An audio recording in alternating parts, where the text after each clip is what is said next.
And there is a translation on the running text below. Yeah. The first is money. Because you are not able to face your life only with love, but you need this. Okay? Candy. You can find so many kind of candy, so many sizes of candy, so many shape of candy, but every single candy is made from sugar. You know sugar, yeah? You have to able, The taste of sugar is sweet. You have to able to face your dynamic life sweetly. Okay, you have to listen to so carefully, ya.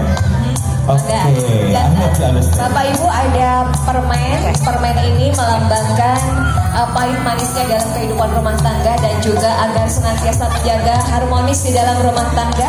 Orang Sunda menyebutkan ada amis budi. Uang dibutuhkan untuk fasilitas penunjang dalam hidup kita, karena dalam hidup kita memerlukan uang, tapi bukan segalanya. Gitu kan, but I would like to apologize first because I feel a little bit nervous because I have to speak in front of the real master of ceremony. That's all right. Udah punya panggilan sayang nggak, Erik? Panggilan sayangnya sama Enci apa? What do you call Ci? Honey?